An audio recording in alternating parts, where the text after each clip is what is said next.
இப்போ தான் போர் அங்கங்கே நடக்குது. கேஸ் வந்து தட்டுப்பாடு இருக்குது. இப்போ தான் தமிழகத்தை சேர்ந்த கோவையை சேர்ந்த ஒரு விஞ்ஞானி வந்து தண்ணீரில் வந்து ஹைட்ரஜனை பிரித்து அதுலேருந்து வந்து டொமஸ்டிக்லையும் யூஸ் பண்ணிக்கலாம், இண்டஸ்ட்ரிக்கு யூஸ் பண்ணிக்கலாம், அதாவது வீட்டுக்கு யூஸ் பண்ணிக்கலாம்னு சொல்லியிருக்காரு. எவ்வளோ பெரிய கண்டுபிடிப்பு! ஏன் அதை யூஸ் பண்ணி நீங்கள் வந்து இந்த இந்தியா ஃபுல்லாக நீங்கள் வந்து பண்ணலாமில்ல? எதுக்கு அடுத்தவங்ககிட்ட நீங்கள் போய் கையேந்திட்டு கிடக்குறீங்க? கேஸை கொடு, நிலக்கரியை கொடு, பெட்ரோலை கொடு, டீசலை கொடுன்னு தண்ணியை ஊற்றி எரிச்சு விட்டு போயிட்டே இருக்கலாமில்ல? கேட்டால் தண்ணி தட்டுப்பாடு வரும்னு சொல்லுது. அவர் சொல்கிறது வந்து 2 லிட்டர் தண்ணியில் 6 நாள் யூஸ் பண்ணலான்னு சொல்லியிருக்காரு. ஸோ அந்தளவுக்கு டெக்னாலஜி அவர் யூஸ் பண்ணியிருக்காரு. ஏன் அந்த கண்டுபிடிப்பெல்லாம் வெளியே எடுத்துகிட்டு வர மாட்டீங்க? கேட்டாகல கேஸை விலையாத்துறீங்க, கேஸை வரலன்றீங்க, போர் நடக்குதுன்றீங்க. எத்தனை காலத்துக்கு தான் இன்னும் அடுத்த நாட்டவே கையேந்தின்னு கிடப்பீங்க? என்ன வளம் இல்லை இந்த திருநாட்டில், ஏன் எதற்கு நான் ஏந்த வேண்டும் என் கையை வெளிநாட்டில் சொல்லிட்டு போனார்.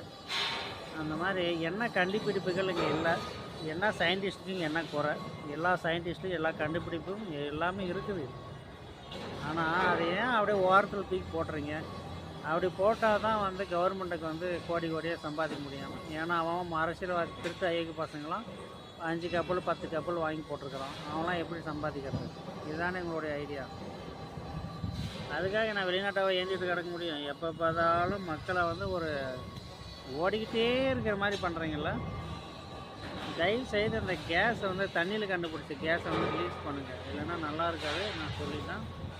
இன்னும் 2 நாள் சட்டு போட்டுனா அந்த ப்ராஜெக்டை வந்து வெளியே ரிலீஸ் பண்ணி தண்ணியில் ஏறி விடுற ப்ராஜெக்டை தமிழகம் ஃபுல்லாக வந்து விற்பனைக்கு வரணும். ஓகேங்களா? அப்படி வரணும்னா மிகப்பெரிய போராட்டத்தை வெடிக்கும். இந்த வீடியோ எல்லாருக்கும் ஷேர் பண்ணுங்கள். சும்மா விட மாட்டேங்க.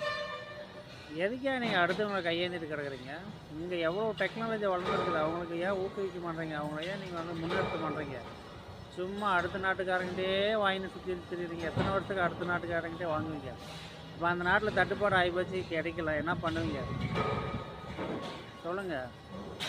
மாற்று எரிசக்தியை வந்து ஏதாவது யூஸ் பண்ணி பழகுங்க. எவ்வளவோ டெக்னாலஜி கண்டுபிடிச்சிருக்காங்க. 1 லிட்டர் ஊற்றினா 300 கிலோமீட்டர் போகிற மாதிரிலாம் இன்ஜின் கண்டுபிடிச்சிருக்காங்க. அதையும் தூக்கி ஓரம் போட்டுறது.